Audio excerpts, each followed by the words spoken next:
Yo, what's up mga kaibigan? Nalina tayo magkwentuhan. Pag-usapan natin ang mga early top candidates para sa Most Improved Player of the Year Award.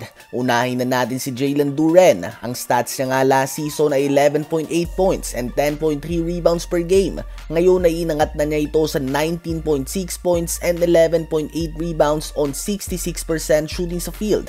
Ang kanyang dominance sa pinta ay malaking dahilan kung bakit hawak ng Pistons ngayon ang best record sa Eastern Conference. Obviously, si Austin Reaves ay nasa listahan na ito. Nagkaroon siya ng bad game versus Phoenix Suns, subalit kung buong season ang pinag-uusapan ay malaki nga talagang kanyang in-improve.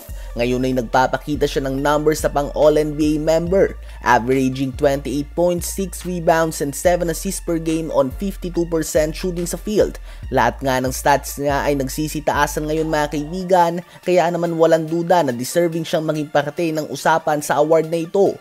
Sunod ay si Dillon Brooks. Madami man ang naiinis sa kanya, subalit hindi natin may tatanggi na naglalaro siya ngayon on a different level. From averaging 14 points per game last season, ngayon nga ay inangat na niya ito sa 22.3 points per game. At madami nga siyang ginagawa na hindi mo makikita sa stats, tulad ng pangiinis niya sa mga star player ng kabilang team at ang overall toughness na dala niya sa Phoenix Suns. No wonder bumagsak nga ang Grizzlies simula nang mawala siya sa team noon. Sunod ay si Nickeil Alexander-Walker.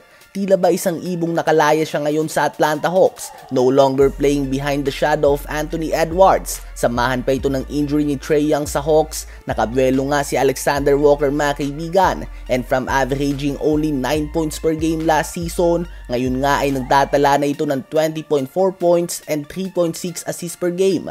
Napakalaki nga ng in-improve niya mga kaibigan. Pwede din dito isali ang kanyang kakampi na si Jalen Johnson na nagtatala na ngayon ng 23.2 points, 10 rebounds, and 7.3 assists per game on 54% shooting sa field. Definitely all-star candidate siya ngayong season. Sa pangunan nila ni Alexander Walker ay nananatiling competitive ang Atlanta Hawks kahit na injured si Trae Young at labas-pasok sa lineup si Kristaps Porzingis. Isa pa ay si Josh Giddey ng Chicago Bulls. Si Giddey nakakabelo ngayon sa Bulls at unti-unti nang nagiging triple-double machine. Malaki din ang in-improve ng kanyang tira sa labas at ngayon ay easily isa siya sa mga best guards sa Eastern Conference, averaging 21 points, 10 rebounds, and 9 assists per game.